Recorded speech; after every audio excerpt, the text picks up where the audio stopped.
Hello नमस्कार दोस्तों, स्वागत है आप सभी का हमारे YouTube चैनल तत्काल एजुकेशन पे। दोस्तों उम्मीद करते हैं आप सभी बहुत अच्छे होंगे, आपकी तैयारी भी काफ़ी ज़बरदस्त तरीके से चल रही होगी। दोस्तों आज हम आप लोगों के लिए रीजनिंग के 15 अति महत्वपूर्ण प्रश्न के बारे में इस वीडियो में बताएंगे जो कि SSC, railway, group D, NTPC या किसी ऐसे एग्जाम की तैयारी कर रहे हैं। इस टाइप के प्रश्न हमेशा परीक्षाओं में पूछे जाएंगे। दोस्तों ये पार्ट नंबर कौन से 380 है, पार्ट नंबर 379 नहीं देखें तो आप वीडियो सेक्शन में जाके देख सकते हैं। चलिए दोस्तों पहला प्रश्न देख लेते हैं।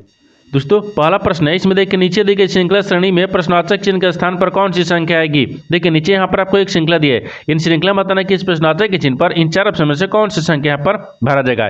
देखिए तो यहाँ पर सबसे पहले ध्यान से देखते हैं श्रृंखला किस प्रकार से चल रहा है। ठीक है, देखिए यहाँ पर आपको तीन से क्या हो रहा है 8 हो रहा है, 8 से यहाँ पर 18 हो रहा है, 18 से 33 हो रहा है, 33 से 53 हो रहा है, 53 से आपको अगला संख्या ज्ञात करना है, फिर यहाँ पर 108 हो रहा है। ठीक है, इन श्रृंखला को ध्यान से देखने के बाद में हमको क्या दिख रहा है, हमको यही दिख रहा है कि देखिए यहाँ पर 3 से क्या हो रहा है 8 हो रहा है, अगर 3 में 5 को जोड़ देंगे 8 आ गया, 8 ले क्या लिख रहे हैं यानी 18 लिख रहे हैं, तो 8 में अगर यहाँ पर 10 को जोड़ देंगे 18 आ जाएगा। 18 से क्या लिख रहे हैं ये 33 लिख रहे हैं, तो 18 से 33, तो 18 में अगर 15 को जोड़ देंगे तो 33 आ जाएगा, और 33 ले क्या लिख रहे हैं 53 लिख रहे हैं। ठीक है ना, तो 33 ले 53 लिख रहे हैं, तो 33 में अगर यहाँ पर 20 को जोड़ देंगे, ठीक है, तो कितना आ जाएगा ये 53 आ जाएगा। ठीक है ना, यहाँ पर 20 को जोड़ेंगे 53 आ जाएगा।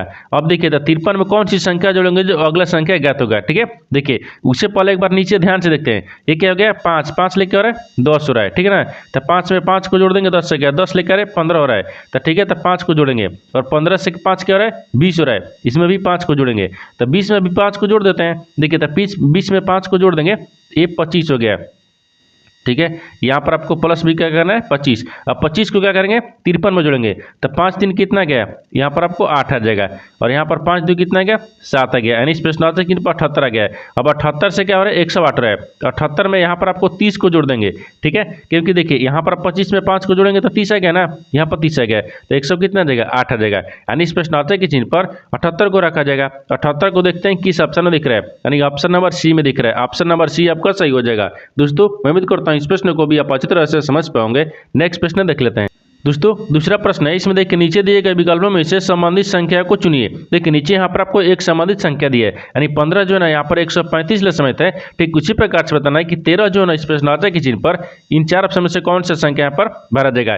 देखिए तो यहाँ पर सबसे पहले ध्यान से देखते हैं कि यहाँ पर आपको 15 से 135 कैसे हो रहा है। ठीक है, उसी प्रकार से यहाँ पर 13 को रखेंगे। देखिए तो 15 दिख रहा है, तो 15 में क्या करते हैं 15 5 75 नहीं हो रहा है। ठीक है, अगर 15 में कितना से गुना करेंगे 9 से करते हैं तो कितना आ जाएगा 135 आ जाएगा। उसी प्रकार से यहाँ पर 13 में भी क्या करते हैं 9 से गुना करते हैं। जब 13 में 9 से गुना करेंगे तो 13 9 117 से, यानी कितना आ गया 117 आ गया, यानी इस प्रश्नार्थक चिन्ह पर 117 को भरा जाएगा। 117 को देखते हैं किस ऑप्शन में दिख रहा है, यानी ऑप्शन नंबर यहाँ पर आपको सी में दिख रहा है, ऑप्शन नंबर सी आपका सही हो जाएगा। दोस्तों मैं उम्मीद करता हूँ इस प्रश्न को भी आप अच्छी तरह से समझ पाओगे। नेक्स्ट प्रश्न देख लेते हैं। दोस्तों तीसरा प्रश्न है, इसमें देखिए यदि अंग्रेजी वर्णमाला के अक्षरों को उल्टे क्रम में लिखा गया हो तो 13वें अक्षर और 25वें अक्षर के बीच में कौन सा अक्षर यानी आएगा। देखिए यहाँ पर सबसे पहले प्रश्न समझिए, इसमें बोल कर है यहाँ पर बोल रहा है कि एक अंग्रेजी वर्णमाला है। ठीक है, अक्षरों को उल्टे क्रम में लिखेंगे तो 13वें अक्षर और 25वें अक्षर के बीच में कितने अक्षर हैं आपको इसको बताना है। ठीक है ना, बीच में कौन सा अक्षर इसको बताना है। देखिए तो यहाँ पर क्या करिएगा, वीडियो को रोक और खुद अपने आप से बनाने की कोशिश करिएगा, और 15 प्रश्न में से आपने कितने प्रश्न सही किए हैं वीडियो को लास्ट में कमेंट में जरूर बताइएगा। और इस चैनल पर पहली बार आए तो चैनल को सब्सक्राइब कर बेल आइकन घंटी को प्रेस जरूर कर लीजिए, क्योंकि सबसे पहले इस तरह क्लास आपको मिलता रहे। देखिए तो यहाँ पर सबसे पहले ध्यान से देखिए, जो आपको देखिए अभी ग्रुप डी का एग्जाम हो रहा है ना, इस तरह का सवाल ना आपको हर एक शिफ्ट में कम से कम एक सवाल पूछ रहा है। ठीक है ना, इस तरह का सवाल पूछ रहा है। अब देखिए इसको बनाना कैसे है कि बोल रहा है कि अंग्रेजी वर्णमाला को देखिए अक्षरों को उल्टे क्रम में लिखा गया हो तो, देखिए यहाँ पर एक अंग्रेजी वर्णमाला है जिसमें क्या किए यहाँ पर आपको उल्टे क्रम में लिखे हुए हैं। ठीक है, उल्टे क्रम में लिखे हुए, इधर से क्या होता है ये बाएं होता है, इधर से क्या होता है ये दाएं होता है। ठीक है ना, दाहिने होता है। आगे बोल रहा है कि देखिए 13वें अक्षर, अब किधर से 13वें अक्षर ये तो बोला नहीं है कि नहीं आपको देखिए दाहिने से लेना है या बाएं से लेना है, तो हम क्या करते हैं बाएं से लेते हैं 13वें अक्षर। ठीक है, यानी 1 2 3 4 5 6 7 8 9 10 11 12 13। हाँ देखिए यहाँ पर आपको 13वां अक्षर ले लिए। ठीक है ना, इधर से आपको हम 13वां अक्षर ले लिए। ठीक है, अब बोल रहा है कि अक्षर और 25वें अक्षर के बीच में कौन सा अक्षर आएगा।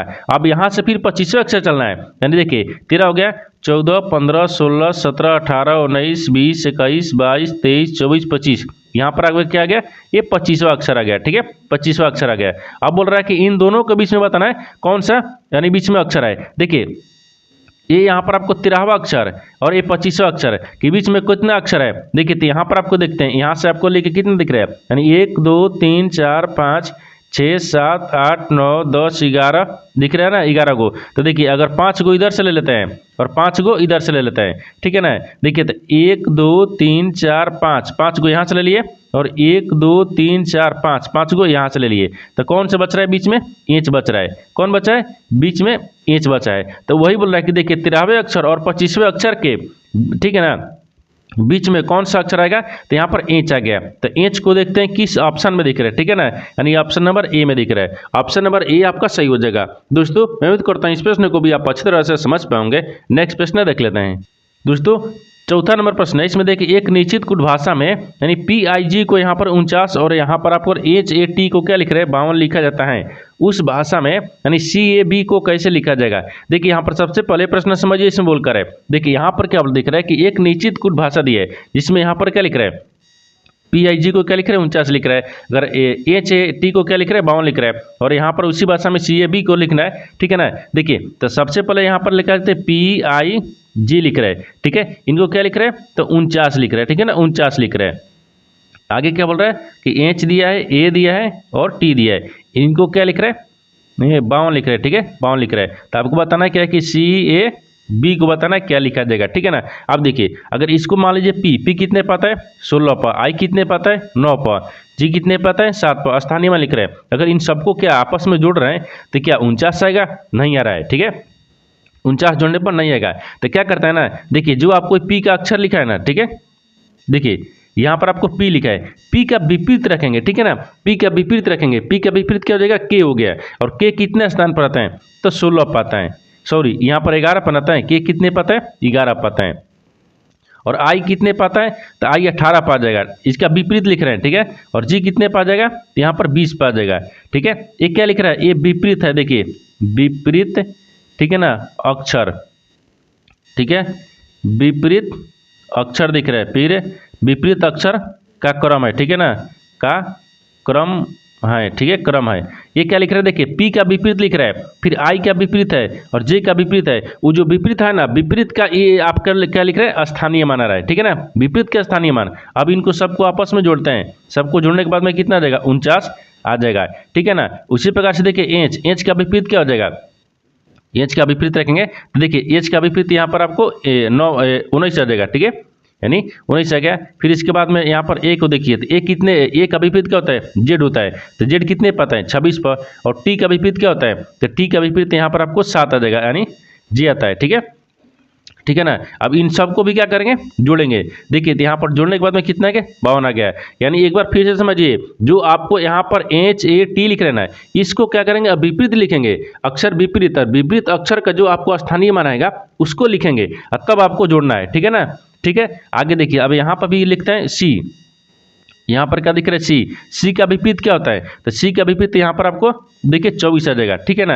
यानी C का विपरीत क्या आ जाएगा, तो जैसे आपको C दिख रहा है तो C का विपरीत X हो गया, तो X कितने पता है 24 पर, और यहाँ पर आपको देखिए A का विपरीत क्या होता है Z, तो Z कितने पता है 26 पर, और B का के विपरीत क्या आता है यहाँ पर 25 Y आता है, तो Y का स्थानीय मान 25 पर आता है। इन सबको आपस में क्या करेंगे जोड़ेंगे, सबको आपस में जोड़ने के बाद में इसमें कितना आ जाएगा, इनको सबको जोड़ने के बाद में यहाँ पर 75 आ गया, कितना गया 75। यानी इस प्रश्नार्थक चिन्ह पर कौन सा यहाँ पर आपको क्या लिख रहा है CAB, हाँ CAB को कैसे लिखा जाएगा 75 लिखा जाएगा। तो 75 को देखते हैं कि इस ऑप्शन में दिया है, ऑप्शन नंबर किस में दिया है तो A में दिया है, ऑप्शन नंबर A आपका सही हो जाएगा।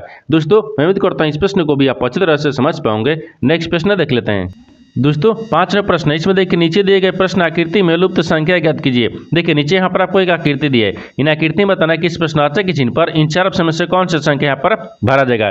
देखिए तो यहाँ पर सबसे पहले ध्यान से देखते हैं, जो इस तरह के सवाल है ना, इस तरह के प्रश्न में कैसे सोल्व करते हैं। देखिए या तो रो में ज्ञात करेंगे, या तो कॉलम में ज्ञात करते हैं, या तो आपको जिधर बड़ी संख्या दिया रहता है उधर भी ज्ञात करते हैं। तो सबसे पहले इसमें ध्यान से देखते हैं, ये आपको बड़ी संख्या की तरफ देखिए 20 और 2 को आपस में जोड़ देंगे तो क्या 22 आ रहा है, यहाँ तो 24 आ रहा है, नहीं हो रहा है, ठीक है ना। अगर देखिए यहाँ पर 39 लेना है तो इसमें हमको क्या करना है 3 और यहाँ पर 33 आ रहा है, तो ये 39 नहीं हो रहा है, ठीक है ना। देखिए इसमें क्या करते हैं, थोड़ा सा लॉजिक लगाते हैं। देखिए इसमें लॉजिक कैसे लगाएंगे, यहाँ पर आपको 2 दिख रहा है और यहाँ पर आपको 20 दिख रहा है, ठीक है ना।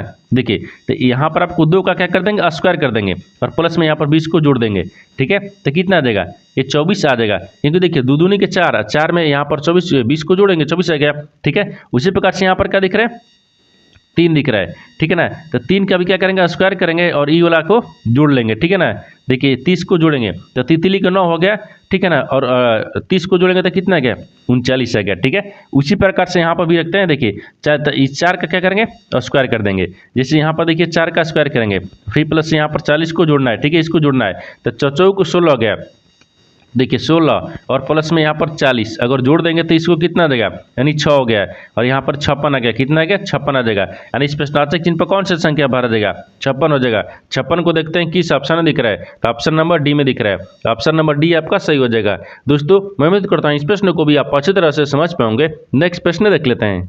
दोस्तों 6वां प्रश्न, इसमें देखिए घड़ी में 3:25 बजने पर घंटे और मिनट की सुई के बनने वाला कोण है। देखिए यहाँ पर सबसे पहले प्रश्न समझिए, इसमें बोल कर है, ये बोल रहा है कि घड़ी है, ये घड़ी में 3:25 हो रहा है, ठीक है ना। वो घंटे और मिनट के सुई के जो बीच का डिग्री का कोण है वो बताना है कितना डिग्री का कोण बनेगा, ठीक है। देखिए तो सबसे पहले देखते हैं ना कि यहाँ पर कोण निकालने के लिए एक फॉर्मूला भी होता है।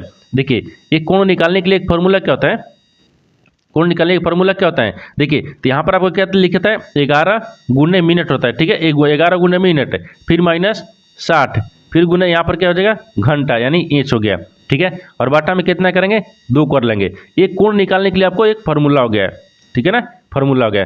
अब इसी फार्मूला पर हमको बैठाना है, यानी 3 बज के क्या मिल रहा है, 3:25 पर, ठीक है ना। तो यहाँ पर देखिए 11 के 11 रख लेंगे, फिर गुने 3, तो यहाँ पर मिनट कितना दिया है, तो मिनट आपको देखिए 25 दिया है, ठीक है ना। तो यहाँ पर मिनट आपको 25 को रख लेंगे, फिर -60, फिर गुना घंटा, तो घंटा कितना दिया, 3 घंटा है, ठीक है ना। तो यहाँ पर 3 रख लेंगे, फिर बटा में 2 हो गया। अब देखिए 25 में 11 से गुना करेंगे तो कितना देगा, ये 275 हो गया, फिर -36 18, यानी 180 आ गया।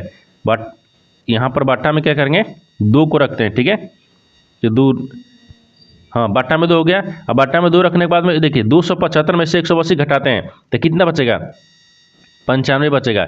95 में 2 से भाग कर लेंगे तो कितना आ जाएगा, 47.5 डिग्री आ गया, ठीक है ना, 47.5 डिग्री। तो आपसे वही बोला कि 3:25 पर घंटे और मिनट के बीच का सुई का डिग्री कोण है ना, वो कितना बनेगा, यहाँ पर 47.5 बनेगा। तो 47.5 डिग्री देखते हैं किस ऑप्शन में दिख रहा है, ऑप्शन नंबर यहाँ पर आपको डी में दिख रहा है, ऑप्शन नंबर डी आपका सही हो जाएगा। दोस्तों मैं उम्मीद करता हूँ इस प्रश्न को भी आप अच्छी तरह से समझ पाओगे।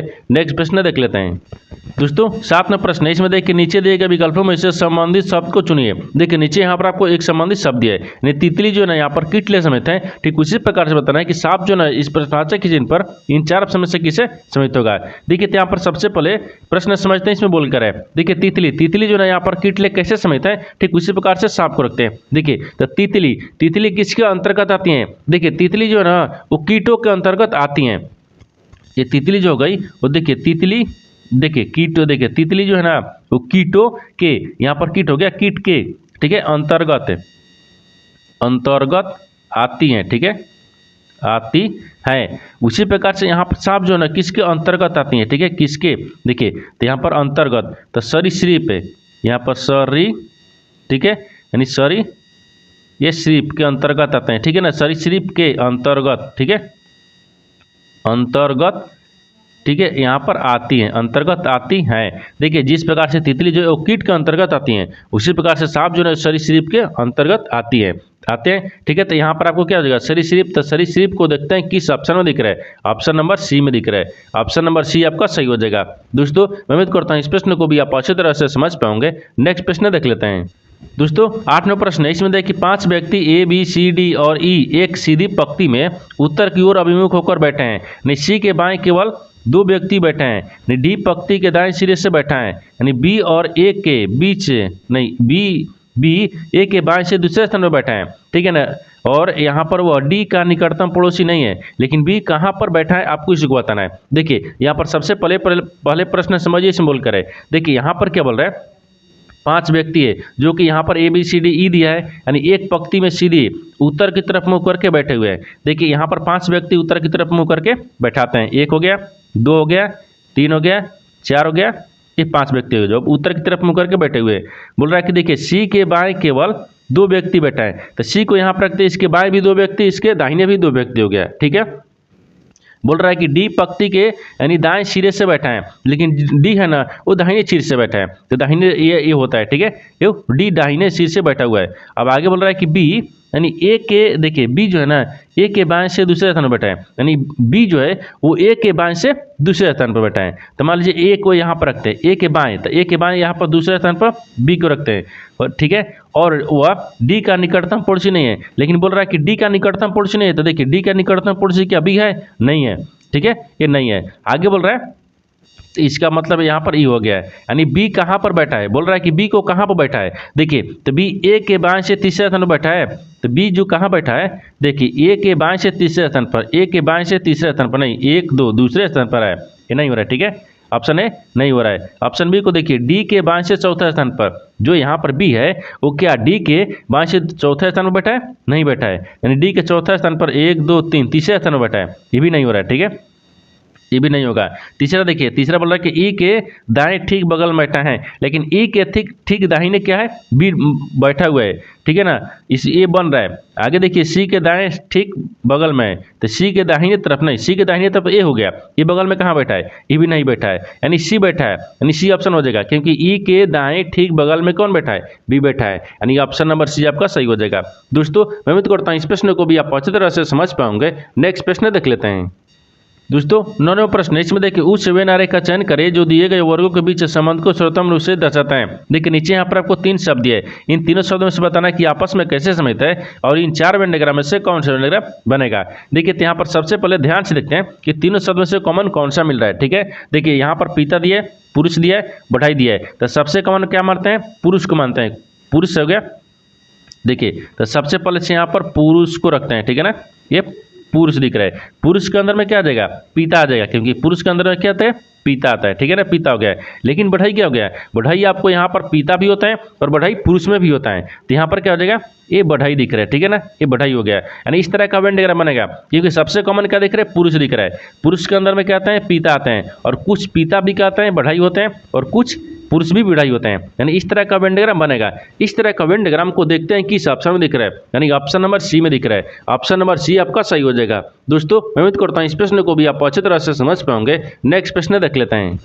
दोस्तों 10वां प्रश्न है, इसमें देखिए विकल्पों में से उस आकृति का चयन कीजिए जो प्रश्न चिन्ह के स्थान पर प्रतिस्थापित करके दिए गए पैटर्न को पूरा कर सके। देखिए यहाँ पर सबसे पहले प्रश्न समझिए, इसमें बोलकर है, यहाँ पर क्या बोल रहा है, यानी इसका कहने का मतलब कि देखिए विकल्पों में से उस आकृति का चयन कीजिए जो प्रश्न चिन्ह के स्थान पर प्रतिस्थापित करने के लिए पैटर्न को पूरा करेगी। यानी इसका कहने का मतलब कि यहाँ पर आपको एक आकृति दिया है, इन आकृति में जो प्रश्नांक दिख रहा है ना, इसकी जगह पर इन 4 शब्द से कौन सा आकृति भरा जाएगा, आपको इसी को बताना है। तो सबसे पहले यहाँ पर ध्यान से देखते हैं, जो आकृति है ना उसको फॉलो करते हैं। तो देखिए इसमें अगर यहाँ पर ला देंगे ये तो ठीक हो गया, अगर इसके बाद में फिर यहाँ पर देखिए ऐसे आ रहा है, फिर ऐसे आ रहा है, ठीक ऐसे आ रहा है, यानी देखिए इस तरह की जो आकृति है ना वो आपको पूरा कर दे रहा है, कर रहा है। देखिए यहाँ पर इस तरह का आकृति पूरा कर रहा है। इस तरह की जो आकृति है वो देखते हैं किस ऑप्शन में दिख रहा है। देखिए इसमें दिख रहा है, इसमें दिख रहा है, नहीं दिख रहा है, क्योंकि ये पूरा दिख रहा है, ए नहीं होगा।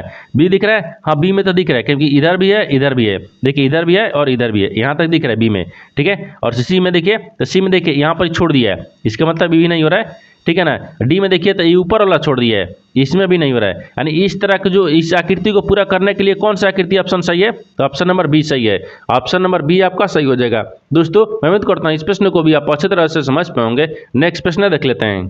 दोस्तों 11वां प्रश्न है, इसमें देखिए यहाँ पर आपको क्या दिख रहा है, ये आपको क्या दिख रहा है, देखिए यहाँ पर आपको एक ब्लड रिलेशन से संबंधित प्रश्न दिया है, जो आपका यह 25 में ग्रुप डी हुआ है ना। देखिए इस तरह का ही सवाल पूछ रहा है, वो आपको डायग्राम बनाने वाला सवाल आपको ये सब अब नहीं पूछ रहा है। ठीक है ना, इस तरह का ही सवाल पूछ रहा है। इस तरह का सवाल आपको 2024 में भी पूछा था, 25 में एनटीपीसी ग्रेजुएट और अंडर ग्रेजुएट को हुआ था, उसमें भी सवाल पूछा था। देखिए इसको बनाना कैसे, सबसे आसान भाषा में। देखिए यहाँ पर ए हच बी का अर्थ क्या बोल रहा है, ए बी की बहन है। ठीक है ना, ए अदृत बी का अर्थ क्या बोल रहा है, ए बी की पुत्र है।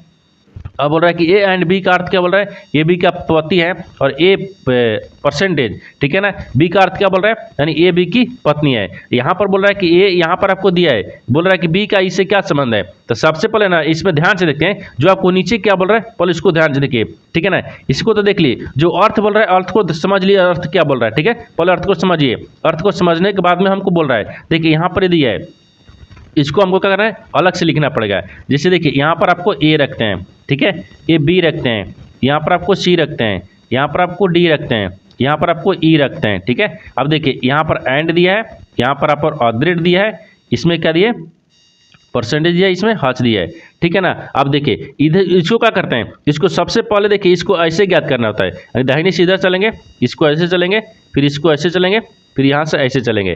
अब देखिए इसमें क्या करना है, तो सबसे पहले ध्यान से देखिए यहाँ पर ई से आपको डी से समेत बताना है। ई को डी से कैसे समेत है, इसके बीच में देखिए एंड का चिन्ह दिया है, इसके जगह पर देखिए क्या बोल रहा है, हाँ देखिए ए एंड बी का अर्थ क्या बोल रहा है, यानी ए बी का पति है, यानी ई जो है ना, ई यहाँ पर पति किसका है, डी का है, यहाँ पर आपको पति को रख ले, ठीक है, पति हो गया, यानी ई का पति कौन हो गया, डी हो गया, यहाँ पर ध्यान दीजिए, ठीक है। और फिर इसके बाद में देखिए यहाँ पर डी से और सी के समेत बताना है, तो डी को सी से समेत ए अदरेट का चिन्ह दिया है। अदरेट मतलब यहाँ पर देखिए ए बी, अदरेट का मतलब क्या दिख रहा है, ए बी का पुत्र है, यानी यहाँ पर डी का पुत्र कौन हो गया, सी हो गया, ये पुत्र दिख रहा है, ठीक है ना, पुत्र दिख रहा है। आगे इसमें क्या बोल रहा है, परसेंटेज का चिन्ह दिया है, ठीक है ना। यहाँ पर सी और बी से समेत बताना है, परसेंटेज का चिन्ह दिया है, तो परसेंटेज का चिन्ह दिया है तो क्या दिया है, यानी A plus B, A percentage B का अर्थ क्या बोल रहा है, ये बी की पत्नी है, यानी सी का पत्नी कौन हो गया, ए पत्नी, सी का पत्नी कौन हो गया, तो बी हो गया, ठीक है। आगे फिर परसेंटेज हज का चिन्ह दिया है, हज में देखिए यहाँ पर क्या बोल रहा है,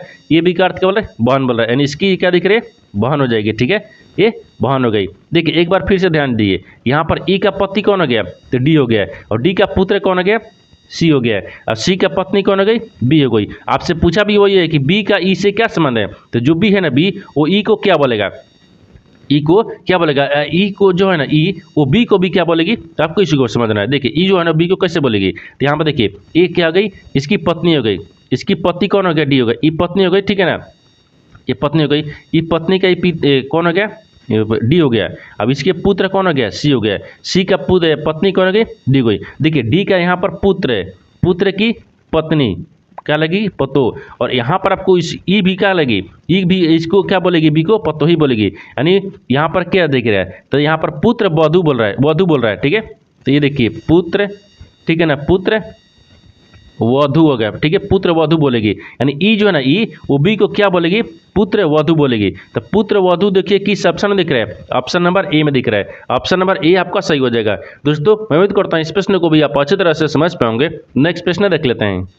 दोस्तों 12वां प्रश्न है, इसमें देखिए अगर संकेत प्लस भागा और तथा प्लस दिए, ठीक है ना, तथा संख्या में 8 और 2 को आपस में बदल दिया जाए, तो यहाँ पर एक समीकरण दिया, इस समीकरण का सही बनाना है। देखिए यहाँ पर सबसे पहले प्रश्न समझते हैं, इसमें बोलकर है, यानी इसके कहने का मतलब कि यहाँ पर एक समीकरण दिया है, इन समीकरण में देखिए 2 चिन्ह को बदलना है, 2 संख्या को बदलना है, इन दोनों संख्या और चिन्ह को आपस में बदलने के बाद में समीकरण को सही बनाना है। तो सबसे पहले क्या करते हैं, चिन्ह को बदलते हैं, ठीक है ना। देखिए यहाँ पर भागा दिख रहा है, भाग की जगह पर प्लस रखना है और प्लस की जगह पर भागा रखना है। देखिए तो समीकरण भागा दिख रहा है, भागा की जगह पर हम प्लस रखेंगे और प्लस की जगह पर भाग रख लेते हैं, ठीक है। अब बोल रहा है कि देखिए संख्या को बदलना है, यानी 8 की जगह पर 2, 2 की जगह पर 8 रखते हैं, तो 2 की जगह पर क्या रखते हैं, 8 रखेंगे, 8 की जगह पर क्या रखेंगे, 2 को रख लेंगे, ठीक है। अब समीकरण को सही बनाएंगे। देखिए 8 हो गया, फिर भागा कितना दिख रहा है, 2 दिख रहा है, फिर गुने 6 दिख रहा है, फिर प्लस 4 दिख रहा है, माइनस 19 दिख रहा है। इसको भाग करेंगे तो 4 दूनी के 8 आ गया, ये 4 आ गया, 4 गुने 6 और प्लस 4 फिर माइनस 19 आ गया, तो 6 चौक 24 हो गया, ठीक है, 24 और प्लस यहाँ पर 4, ठीक है, माइनस ये माइनस दिख रहा है ना, ये माइनस चिन्ह है, ठीक है, ये 19 आ गया। अगर जोड़ेंगे तो कितना रह गया, ये 28 आ गया, ठीक है, 28 में से 19 को माइनस कर लेंगे तो कितना बचेगा, ये 9 बचेगा। तो ये क्या हो जाएगा, 9 हो गया। इसका मान क्या होगा, 9 हो गया। तो 9 को देखिए किस ऑप्शन में दिख रहा है, ऑप्शन नंबर सी में दिख रहा है, ऑप्शन नंबर सी आपका सही हो जाएगा। दोस्तों मैं उम्मीद करता हूँ इस प्रश्न को भी आप अच्छी तरह से समझ पाओगे। नेक्स्ट प्रश्न देख लेते हैं। दोस्तों 13वां प्रश्न है, इसमें देखिए कथनों को पढ़े और दिए गए विकल्पों में से निष्कर्ष को चुने। देखिए नीचे यहाँ पर आपको एक कथन दिया है, निष्कर्ष दिया है। कथन के आधार पर डायग्राम को बनाते हैं, निष्कर्ष के आधार पर प्रश्न को सोल्व करते हैं। तो सबसे पहले यहाँ पर कथन क्या बोल रहा है, इसके आधार पर डायग्राम को बनाते हैं। देखिए सबसे पहले इस पर कथन बोल रहा है कि कुछ बास्केट क्या बोल रहा है, केक है, तो कुछ यहाँ पर बास्केट केक रखते हैं। मान लीजिए ये क्या दिख रहा है, बास्केट है, ठीक है ना, ये बास्केट, ठीक है, कुछ बास्केट क्या दिख रहा है, केक दिख रहा है, ये केक है। आगे बोल रहा है कि कुछ केक टट यानी टट हैं, तो कुछ केक क्या दिख रहा है यहाँ पर, टट हो गया, ठीक है, टट दिख रहा है। ये तो आपको कथन बोल रहा है, कथन के आधार पर डायग्राम को बना दिए।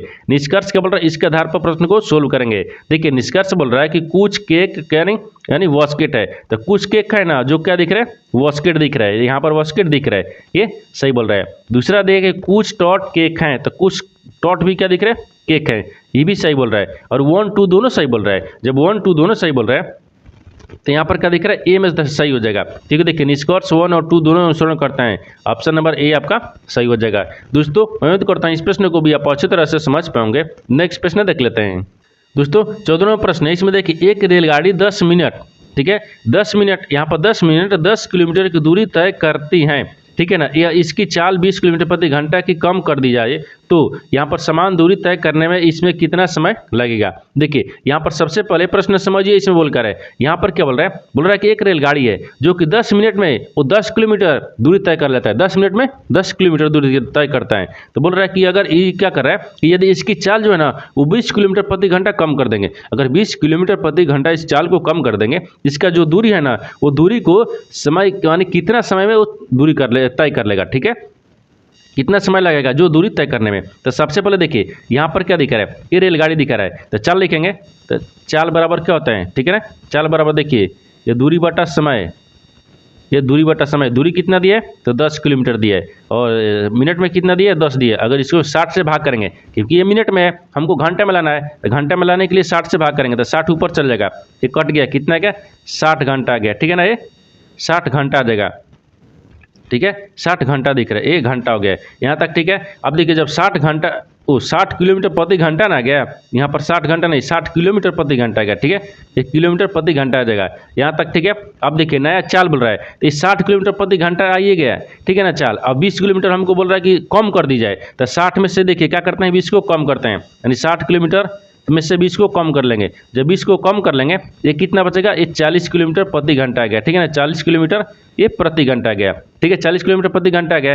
अब बोल रहा है कि नया समय बताना है, ठीक है, जैसे देखिए यहाँ पर नया समय, ठीक है ना, नया समय कितना दिया है, तो नया समय यहाँ पर आपको 10 दिया है, ठीक है, 10 दिया है, 10 किलोमीटर कितने मिनट में दूरी तय कर रहा है, तो 40 मिनट में, क्योंकि 40 तो निकाले हैं। फिर यहाँ पर क्या दिख रहा है, इसको सोल्व करेंगे। अब इसको देखिए सोल्व करेंगे तो 0 से 0 यहाँ पर कट गया, यानी 1/4 आ गया, ये 1/4 कितना गया, 1 घंटा आ गया, ठीक है ना, 1 घंटा आ गया, तो आपसे ठीक है 1 घंटा आ गया, क्या नया घंटा आ गया। अब इसमें क्या बोल रहा है कि नया, अब इसमें क्या करना है, अब इसी को घंटा के क्या करना है, देखिए समय दूरी तय करने में किससे कितना समय लगेगा, ठीक है ना। अब समय दूरी का तय करना है, 1 घंटा आ गया, नया समय भी आ गया है, और यहाँ पर किलोमीटर भी दे दिया, 1/4 में कितना आ गया 4 आ गया, ठीक है ना, 1/4 में 4 आ गया। लेकिन यहाँ पर कितना दिख रहा है, तो 60 दिख रहा है, 60 किलोमीटर प्रति घंटा है ना, देखिए यहाँ पर आपको 60 किलोमीटर प्रति घंटा दिखा रहा है, तो 60 यहाँ पर 60 देंगे, ये 15 चौके 60 हो गया, ठीक है ना, 15 किलोमीटर, ये नहीं सॉरी 15 मिनट में दिख रहा है ना, ये सभी मिनट में दिया है, ये 15 मिनट हो गया। तो आप सभी बोल रहा है कि देखिए समान दूरी तय करने में इसे कितना समय लगेगा, 15 मिनट। तो 15 मिनट देखते हैं किस ऑप्शन में दिख रहा है, तो ऑप्शन नंबर यहाँ पर सी में दिख रहा है, ऑप्शन नंबर सी आपका सही हो जाएगा। दोस्तों मैं उम्मीद करता हूँ इस प्रश्न को भी आप अच्छी तरह से समझ पाओगे। नेक्स्ट प्रश्न देख लेते हैं। दोस्तों 15वां प्रश्न है, इसमें देखिए कथन दिया और निष्कर्ष दिया। कथन के आधार पर डायग्राम को बनाते हैं, निष्कर्ष के आधार पर प्रश्न को सोल्व करते हैं। देखिए ए ग्रुप डी के एग्जाम में ना आपको हर एक शिफ्ट में कम से कम 2 सवाल पूछ रहा है, ठीक है ना। देखिए इसको बनाते कैसे हैं, यहाँ पर कथन के आधार पर डायग्राम को बनाएंगे, और जो डायग्राम बनाएंगे और फिर यहाँ पर निष्कर्ष के आधार पर प्रश्न को सोल्व करेंगे। देखिए कथन क्या बोल रहा है कि सभी आम क्या है, अंगूर है, तो सभी यहाँ पर आम को रखते हैं, ठीक है ना। ये आम दिख रहे हैं, सभी आम क्या दिख रहे हैं, ये अंगूर है, ठीक है ना, ये अंगूर हो गया, ठीक है, अंगूर दिख रहा है। आगे बोल रहा है कि सभी अंगूर अमरूद है, सभी अंगूर को यहाँ पर अमरूद में रखते हैं, ठीक है, अमरूद, ये अमरूद में दिख रहा है यहाँ तक, ठीक है। ये तो कथन बोल रहा है, कथन के आधार पर डायग्राम को बना दिए। निष्कर्ष क्या बोल रहा है, इसके आधार पर ही प्रश्न को सोल्व करेंगे।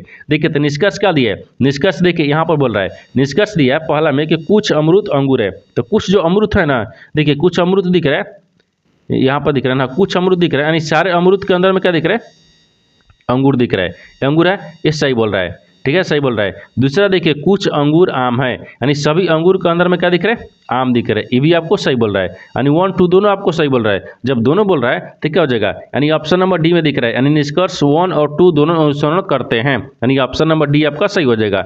दोस्तों मैं उम्मीद करता हूँ इस प्रश्न को भी आप अच्छी तरह से समझ पाओगे। नेक्स्ट वीडियो में मिलते हैं, तब तक जय हिंद दोस्तों इस चैनल पर पहली बार आए तो चैनल को सब्सक्राइब कर बेल आइकन घंटी को प्रेस जरूर कर लीजिए, क्योंकि सबसे पहले इस तरह क्लास आपको मिलता रहे। और इन सारे प्रश्न का PDF आपको टेलीग्राम पर मिल जाएगा, जो कि इस वीडियो का डिस्क्रिप्शन में लिंक दिया गया है।